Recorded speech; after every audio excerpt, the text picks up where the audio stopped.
thanks to the organizers for putting this together. It's been very, very nice. So I want to talk about its ongoing work. We don't have the result we want to prove yet, but I'll state it as an open question. With Kotaro Kato, David Perez Garcia, and Burak Sahimoglu. So Kotaro and Burak, they are Caltech, and David in Madrid. And the goal, what I want to do is to show you 3 classes of quantum states of many particles and discuss connections between them, okay, and discuss that they are, in a sense, at least we conjecture they are equivalent to each other, but there are many fine prints, and these fine prints are interesting too, and that it's interesting to try to establish that they are equivalent. So one, let me tell you first the classes, what they are. One is what we can call approximate quantum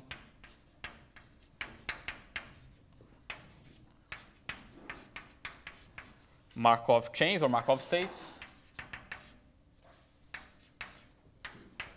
Approximate quantum Markov chain. And this is, we consider a multiparticle states, a density matrix. These are the subsystems x1 to xn. And we say that it's a epsilon approximate quantum Markov chain if for all I, we look at the conditional mutual information of x1 up to xi, xi plus 2 up to xn, condition on xi, this is more than epsilon. So what is this quantity? Let me put this up. No. Wrong one. Wait. But I have to be fast, yeah. So, okay. The bottom board is permanently stuck there. Heavy speakers always surprised by that. Oh, I know. No, I just want to get this up a little bit, but now it's okay. Okay, so let me define what is this. So this is conditional. Sorry? Oh, no, xi plus 2, because it's from x1 to xi. Condition on xi, right? Oh, xi plus 1, sorry, yeah, of course. Thank you, Yeah. So this is the conditional mutual information. It's just of 3 random variables, A, C condition on B. What we do is just we compute the entropies of AB plus entropy of BC minus entropy of ABC minus entropy of B. And you should think as a measure of correlations of A and C condition on B. Okay, for someone that has the knowledge of B, how much correlated is A and C? And to make this precise, it's an interesting question. In quantum case, we talk more about this. But you should think that, in some sense, that we're going to talk more later, condition on the right. So we have maybe your sites here. And then you have x1 up to xi plus 1, xi plus 2 up to xn. And what we want is that given any I, if you condition on this guy, on this information of this region, then these two, they are independent, so approximately independent, right? That's the reason for this epsilon, okay? So this is one notion we can have, right? So if you have a probability distribution and epsilon is 0, these are exactly Markov chains. They're well studied. If you put epsilon in classical, it's an approximate Markov chain. They are less well studied classically, but it's still, we can understand them pretty well. Now we wanted this both quantum generalization and this approximate version. Okay, so this is one class.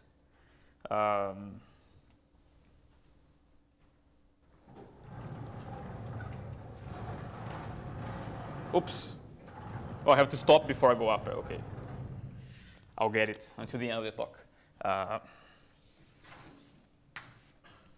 All right, so what is the other class that I want to consider? These are this matrix product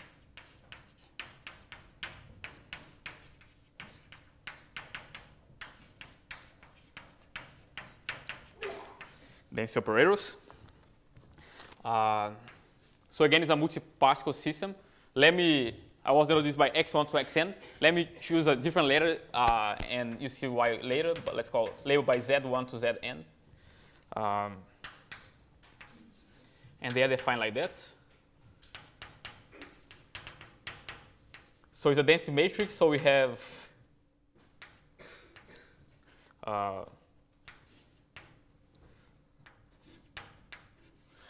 two n coefficients, right? They go from 1 to the local dimension of the space. Suppose you can think that they're all qubits if you're on this talk, or the local dimension just some finite dimensional vector space. But then they call matrix products because the coefficients, instead of just a general tensor on these 2n indices, is just a product of matrices. So you have I write that. Well, maybe I1, J1, I2, J2 up to IN, JN. And then here you have I1, J1,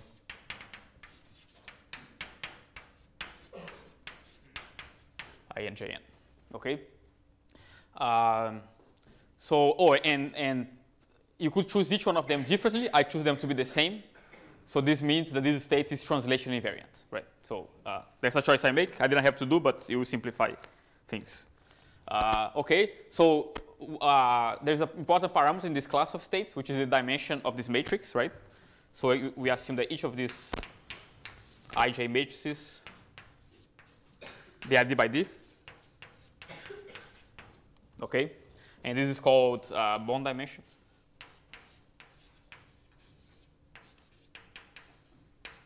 So what is the point of this representation? Well, if you have to describe a general density matrix, that takes an exponential number of parameters, right? Because you have to specify the whole tensor here.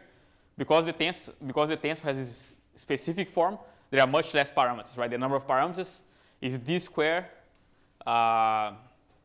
times, well, is d squared, this capital D squared times the local dimension squared times n, right? So much less. So it's linear in n, the volume, and also quadratic in this bond dimension. So that's a big improvement over, right, exponential in n.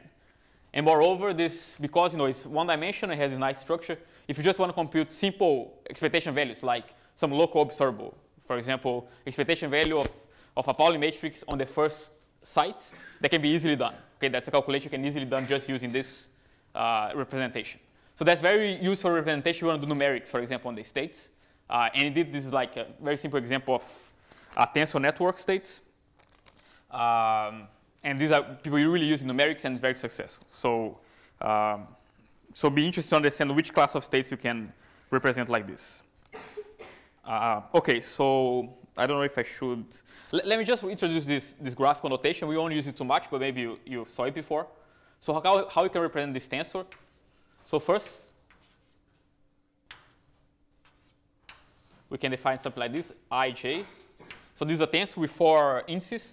And this tensor, once you put, let's call this A here, once you put I and j, this gives a matrix, a d by d matrix. So the dimension of this is d, of this is d. And this is the same as this Aij matrix, okay? And this notation is useful because once we have it, what we can do, we can just write the states, the quantum states, in a graphical notation like this. This means that we connect these two legs, is closed boundary conditions. And these are the cats and the bras, right? So this is I1 up to IN, J1 up to JN. Okay? And here you should think that you have the same A. So this notation sometimes you use. This means that we are contracting these indices, right? Which gives this trace in the end. So we sum over these indices and assume they have the same value in each one whenever we connect them. Okay, so what are some examples of this class? So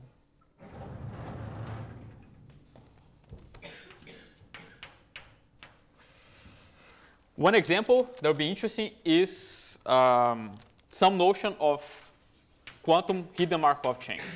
And here we already see some connection with the other class, hidden Markov chain, we can think the following, that we have some quantum channel, epsilon, and it's a quantum channel from y, one input to two outputs, let's call x and z, okay? And then we just keep applying this channel. So we have some y here as one input, and we have two outputs, x1 and z. Right, so this is one application of the channel. Think about this is the input, these are the two outputs, but then we feed into it again. Then we get another output, x2, and some z again, right? Or maybe we call this like whatever, z1, z2, and we keep applying up to some xn. Zn. So we apply the channel many times. We have also this last output. We can trace it out if you want, right? Maybe we trace it out. But in the end, we get exactly a quantum multiparticle state on x1, x2, xn. And it's easy to show that this is a subclass of this one. It's strictly smaller, but it's an interesting subclass. So, so this is some notion of quantum hidden Markov chain. There is a visible node, a visible quantum subsystem, and there is a hidden one. And I didn't tell you, but this is related more to the traditional way of Markov chain where you only have the visible one. I'll get to that. But we want to compare basically, so one way to think about it, we want to compare quantum Markov chains with, or approximate quantum Markov chain with exact hidden Markov chains and see if there is a relation. Okay, so let's leave to that this class.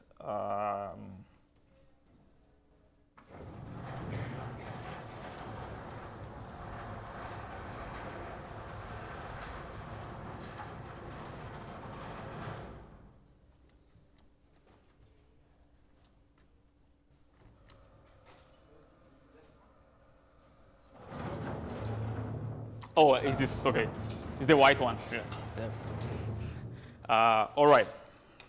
So what is a third class that I want to consider, which is not in the title of the talk, but is also, we also want to try to get some relation with the other class, is this more well known, right? It's just quantum Gibbs states.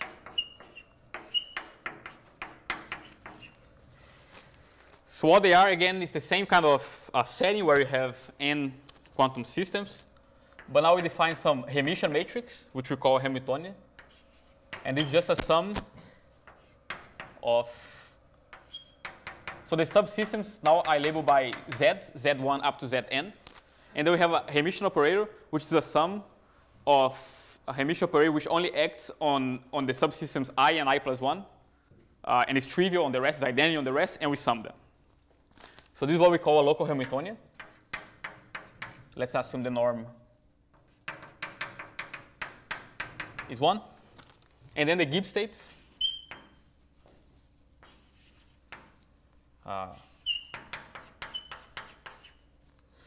of this Hamiltonian. This will be our state on Z1 up to Zn. Oh, sorry for this noise.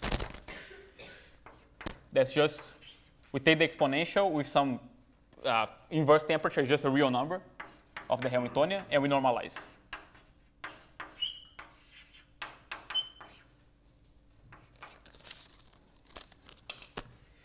Okay. So you see, this is, okay, we have the set of quantum states. It's huge, right? It's very complicated.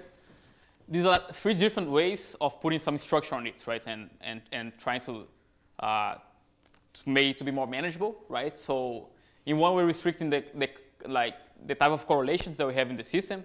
In the other one, we are saying that it has this local description in terms of tensor. And here we are saying that there is a local description if you take the logarithmic of the density matrix, right? So the logarithmic of the density matrix has a very different than that one local description in terms of this Hamiltonian. And now, just like, mathematically, it's interesting to try to understand what is the connection between these 3 classes. That's one problem. A lot of motivation comes from physics too, that I don't want to tell much about it, but let me just mention. So, of course, Gibbs states are very important in physics, right? So you have a Hamiltonian, there are some properties of a physical system, and the Gibbs state is the state of the system at thermal equilibrium with the environment. So if you want to compute properties of this equilibrium states, you should use this quantum state. So it's interesting to understand how to compute properties about this state, how you have good decompositions to handle it on a classic computer and so on. As I mentioned, that's very useful for numerics, right? Tensor networks. There is also a question like, we want to understand now phases of matter in 2 dimensions, and usually use pure states, and we can use tensor networks in high dimensions, and people do that, but they're very tricky. They are much harder than in 1 dimension. What you can do is, instead of studying the problem in 2 dimensions for pure states, you can map it actually to 1 dimension, but then you have to use mixed states of that form.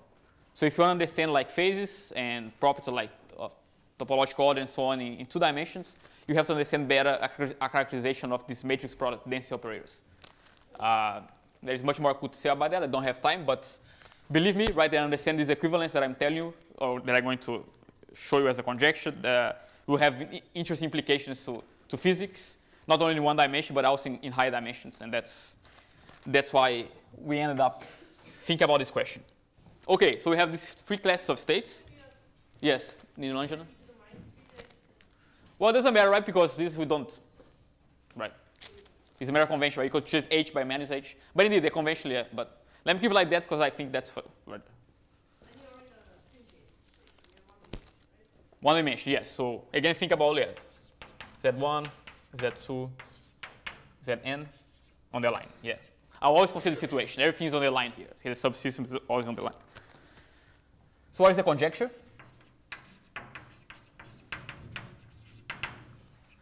The conjecture is that these 3 classes, they're equivalent.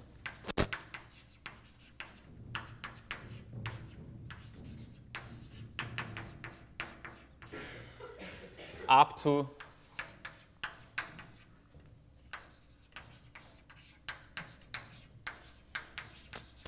measure 0 set of counterexamples. Okay, so they're not strictly the same, but for almost every choice of the tensor, for example, or almost every choice of the Hamiltonian, we think they're equivalent. Okay, that if it's in one of them, we can prove it in the other one. Maybe you have to change the parameters or the locality. But I'll tell you more detail. So this is what we like to have. We don't have it, but we have many directions. There is one that is missing, and that's what I want to tell you. OK, so OK, first we can ask, well, you could define all these objects classically. What happens there, right?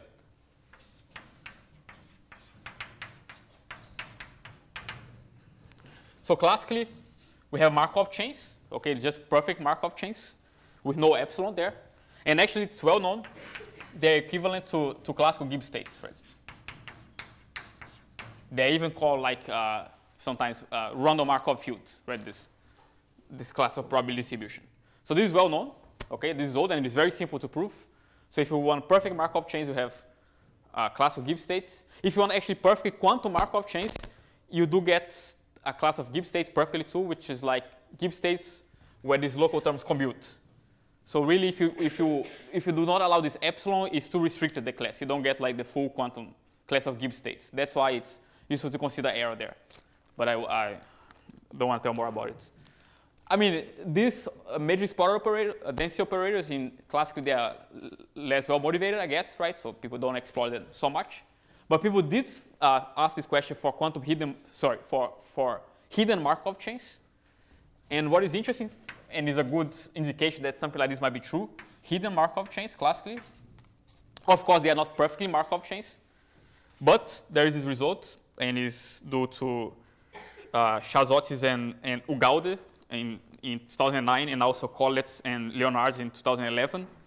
You can show that they are epsilon Markov chains, and this is and epsilon Markov chains are also close to Gibbs states, but let me leave to that. So they're epsilon Markov chains, and this epsilon decreases. Epsilon goes as exponential in the distance, in the separation between the 2 blocks, right? So or in the size of xi. So in the size xi plus 1.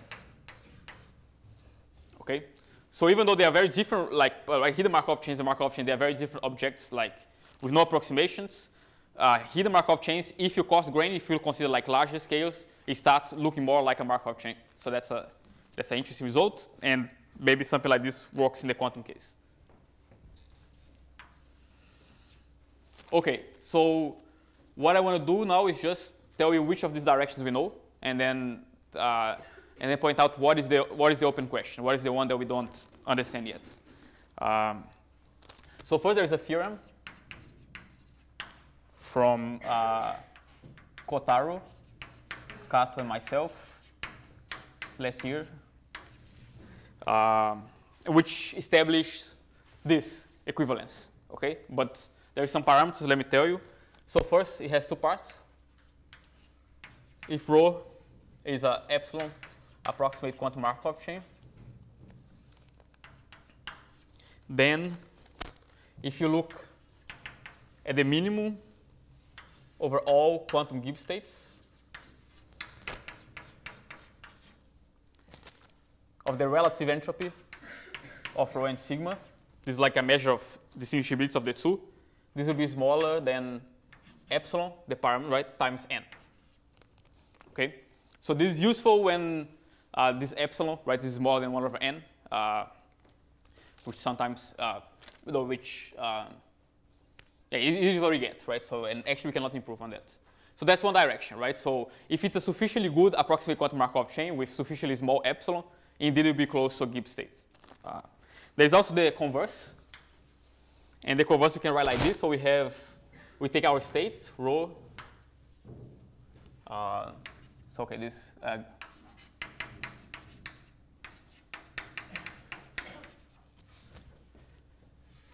We look at conditional mutant information of x1 up to xi with respect to xi plus L up to xn. And we condition now on the bigger one, xi plus 1 up to xi plus L minus 1.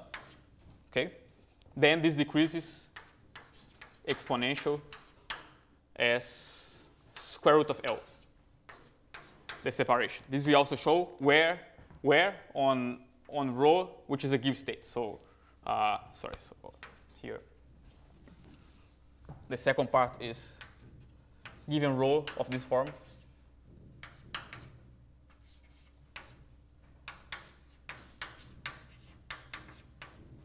We have this, and this has some dependence on inverse temperature. I can write it. It's pretty bad. Like.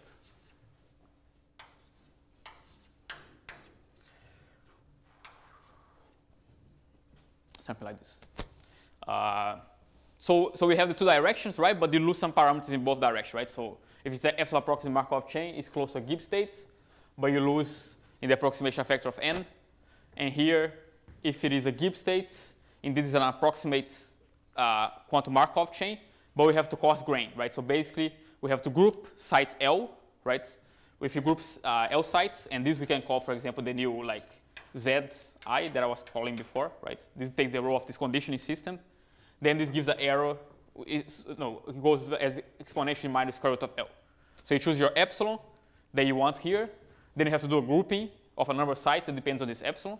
And then you get the original epsilon quantum Markov chain. So after coarse graining, they are equivalent. Okay, so that's the result we proved. This I won't tell you. The second part I won't tell you about the proof. It will take so long. But basically uses, there is a locality structure in this Hamiltonian. There are many techniques, right, that were developed for addressing that. In particular, there is some. It's called quantum belief, quantum propagation equations that Hastings introduced. It's a way really to break down this Hamiltonian, right? There is a locality in this Hamiltonian, the exponents. We break it down into a locality of the operators. As we write this as a product of three operators which has some locality structure, and then using information about this measure, like the fact that there is a channel, the fact that there is some connection with reconstruction and channels that I'll tell you next. Sorry, I didn't tell you that before. I should have told you that before. We can prove this. But what I want to show you now, why these things, right, they should be connected, is this direction. Okay, it is an easier version of it, and that's very simple. So then we want to go. Wait, which one I have it on? Oh, this one, yes. Right. Okay. So what is the intuition for this one?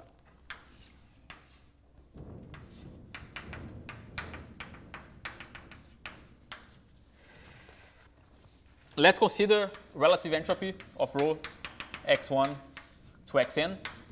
And let me just state a particular Gibbs state, but it won't be normalized. So that's why it's not really a proof of that, but it give you some intuition. Let's consider these Gibbs states. It's exponential, I from 1 to n, and then we have log rho xi plus 1 minus log rho xi. Okay? So this, you just use the definition of the relative entropy, and this is just minus entropy of the first of this state, which is, let me denote like this. This is the entropy of the state rho on these subsystems, minus trace of rho log of this guy, right? And then the log cancels the exponential, and you get a bunch of local entropies. So this gives entropies I from 1 to n, h xi plus 1 minus h. This is plus 1, sorry. Xi plus 1. Okay. I have to go this.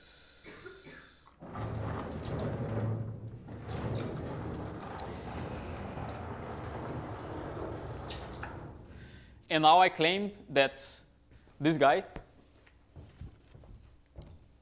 is equal, let's see how much I'm on time, that's equal to just a sum of conditional mutual informations, xi plus 2 up to xn, condition on xi plus 1. Okay?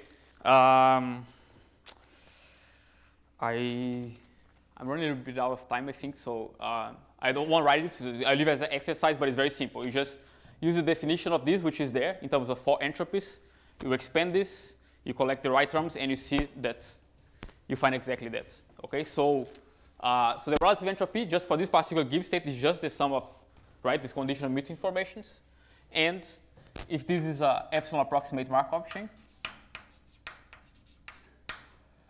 we have epsilon for each one of them times n, right? We have n terms, so we have this epsilon times n. Okay. That's not really a proof because this is not normalized, right? This is not a density matrix. It's just positive. So if you normalize, you have this normalization factor. So the actual proof is a little bit more subtle, but that gives the point, right? And in particular, if this error is very small, we can just normalize it and we won't pay a lot, right? We pay like, get the error twice this value. But that gives the intuition, right? So it's really the way, really from the definition of the conditional mutual information as the sum of entropies, you can write it as some relative entropy to the set of states which look like of Gibbs states, right? Okay. So this gives one direction, right? So this, yeah, this established this as a theorem now, like.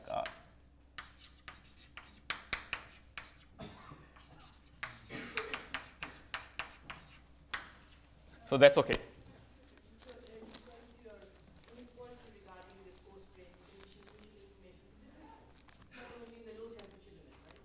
No, this is valid for every fixed temperature, right? Beta is inverse temperature, right? I'm not saying the inequality might be valid for all temperature, but you can understand it as it being small in the low temperature, right? You have to minus beta. Well, for any constant temperature, right? It's just that the length scale increases exponentially in inverse temperature, right? So that's what the price you pay. The cost grain you have to do has to be proportional to exponential of inverse temperature, right? So indeed, so like when you go to 0 is a problem. At 0 doesn't work. Right, at beta log n already doesn't work. So in a sense, yeah, it's high temperature, but it's not high temperature that is only above some threshold, right? It's really for every constant beta. Maybe a related question is, when you have these two results, you'd want to do kind of a round trip, like start from an epsilon approximate Markov chain, show that you're close to Gibbs, and then say that this. It doesn't work. The properties are not good enough. Yeah. Yeah, but even. So that's why, yeah. Well, a question on the way to that is, when you get this Gibbs state, can you say anything about the temperature for it? So we can, yeah, so the temperature is okay. We can't say that it's like kind of constant for the same normalization. Maybe the constant is much bigger, this I have to say, but it doesn't scale with system size. The problem is the locality. The locality blows up to log n, okay? And for this log n local Hamiltonians, we do not have this kind of decay of condition between information result. So that's where, yeah, there's a problem. Fernando, what about quasi-local Hamiltonians instead of... I also don't know how to handle it, so that's interesting. I would expect that something similar holds, but I don't know. Okay, so really, right? The problem that this is like from last year. The problem that we are trying to analyze now is this MPDO versus approximates quantum Markov chains.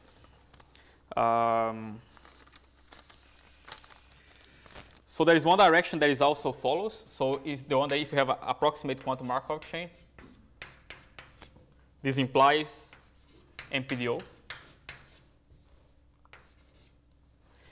And that's just really using these results that I should have mentioned before. Maybe if you don't know it, you got a little bit confused about why I call this approximate quantum Markov chain and the relation with hidden Markov chain. But it's a nice result by Fauzi and Renner, and they show one formulation of it. And then there were a lot of work strengthening and make it better. And right, Mario mentioned this or talk about this, and I think Ashwin also mentioned this work and so on. So we're very sorry here. But basically, what it says is that informally, at least, let me not put epsilons here now. So it says that if this is small, so if it's a approximate Markov chain in the sense of conditional mutual information, now for free subsystems, then it's roughly equivalent to, let me go take this up. Oh, wrong one. This I cannot, okay. So, okay, then I just don't write this.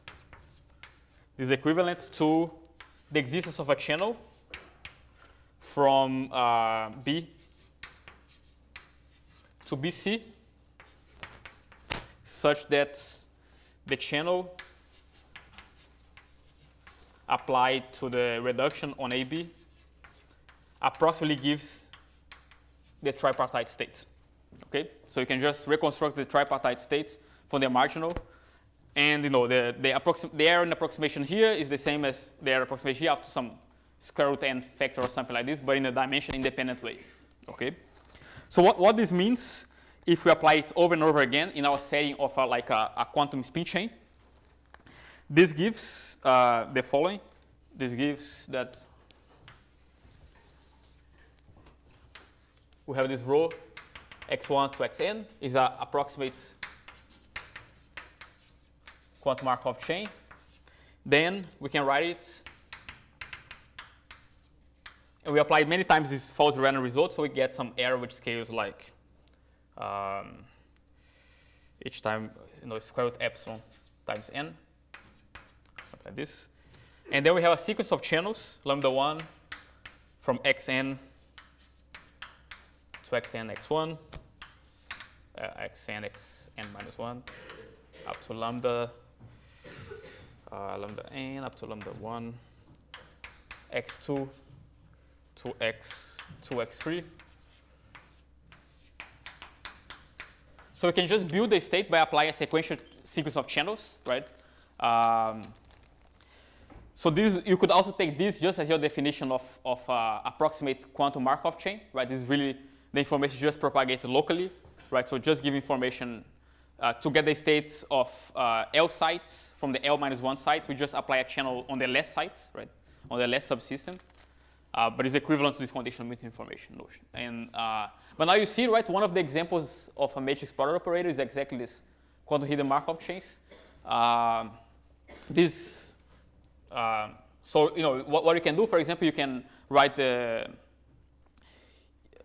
from this representation, it is easy to see that you can approximate this by a matrix product operator. Right? Maybe I skip the details, but from this, because of this approximation, this implies this direction, right? That this indeed is a matrix product density operator. Even like with local purifications. Even there is like a purification which is a matrix product state.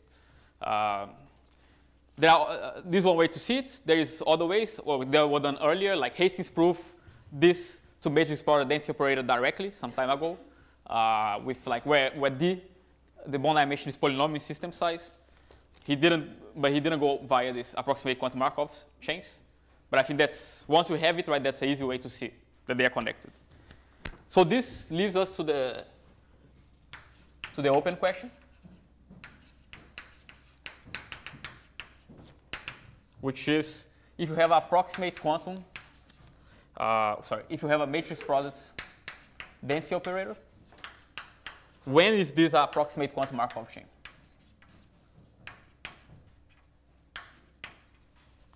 Okay, which I don't know the answer, but I want to tell you some partial results now in the time I have. How much time I have? 10 minutes. 10 minutes, okay. All right, so yeah, let me tell you some, let me see, I have to skip a few things, but so first let me start telling you why it's not always true, okay? So there is some counterexample. So always been true, but again, our conjecture was up to some a measure zero set anyway, but this is interesting to understand. So imagine that we have a bunch of EPR pairs.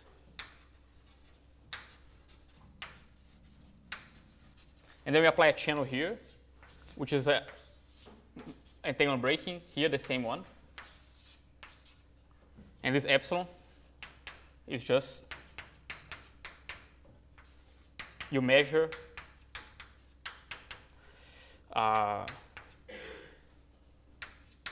some P of M and you prepare the classical outcome, okay? And now suppose that we measure in a maximally entangled basis.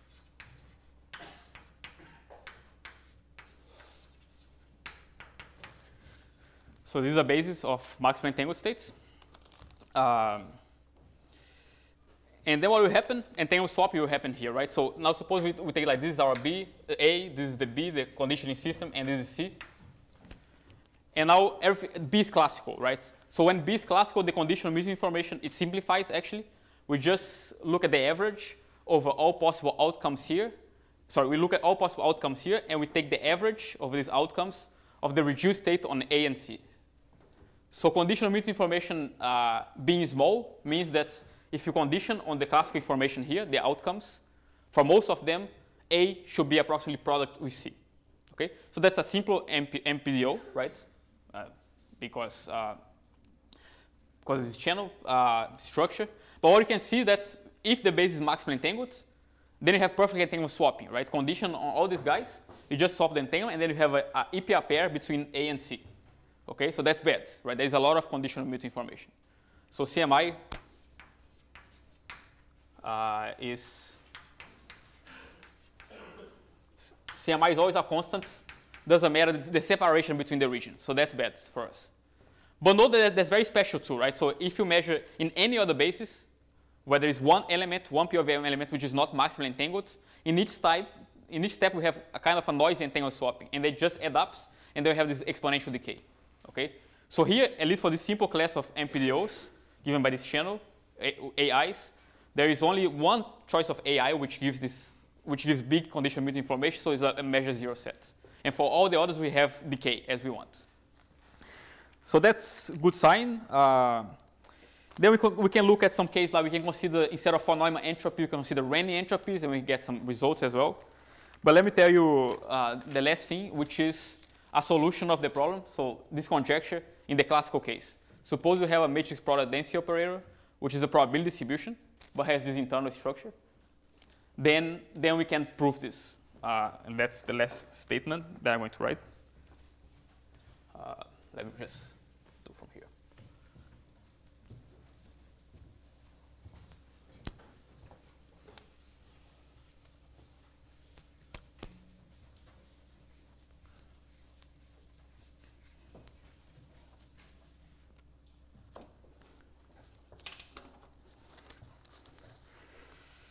Okay, so theorem, and the theorem is that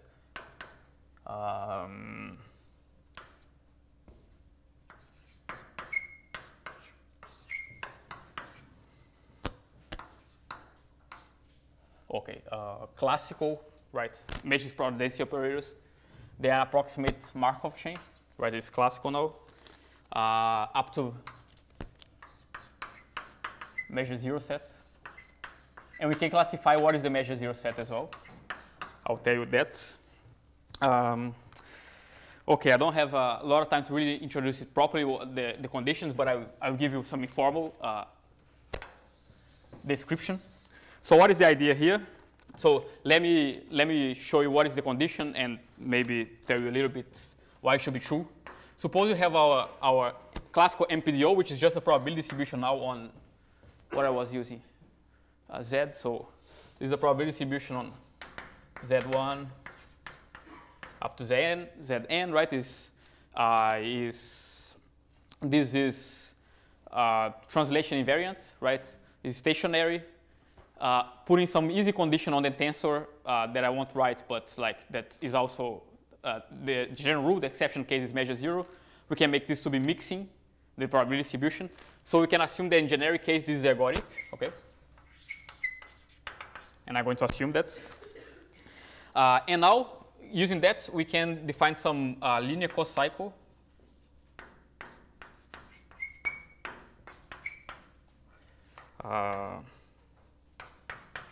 On this distribution, on this random process, which is the following. So we get a sequence we sample from the distribution. We sample I1 up to IN. These are labels, or IK. And then we associate to the sample. So the sample is according to P. We associate to this a matrix, and the matrix associate is the matrix where this AI come from the MPDO. The matrix AI1, AI1, AI2, AI2, up to AIK, IK. Okay, so we sample the distribution, and then we just take the product of matrices where each matrix is associated to the indice, right? Where the matrix is the one which constructs the MPDO. So this is a product of matrices, okay?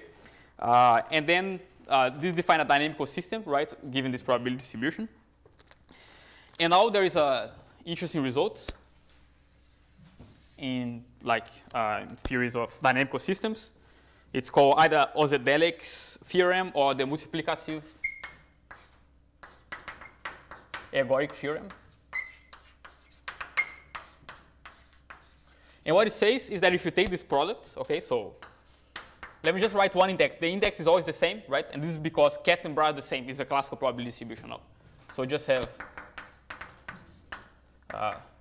this. But now, okay, this is not a Hermitian matrix. We take the dagger.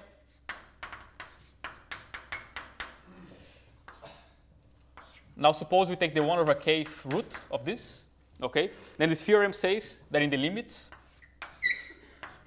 when k goes to infinity, almost surely, so for almost all samples, okay, the set of exceptional samples goes like to 0, is a measure 0 set. This goes to a limiting matrix. We can call it B. And this limiting matrix is the same for almost all realization. It's Hermitian, of course, and we can write this as e to the new I, the eigenvalue decomposition, the decomposition terms of eigenvalues and eigenvectors. And this is what we call Lyapunov exponents of the dynamical system.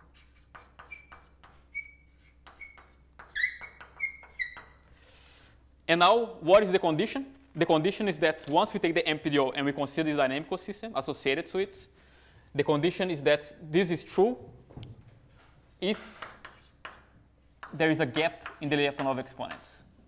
Okay, so unless there is a degeneracy in the Lyapunov exponents, this classical MPDO will be an approximate Markov chain. And actually, it's even only if. If there is a degeneracy, we can also show then that it fails, that the correlations become for arbitrarily long distances. Unfortunately, I was hoping to give you why. It's easy to see why this is the right thing, but I don't have time, so maybe I can tell you this later. But let me leave to that, so thank you.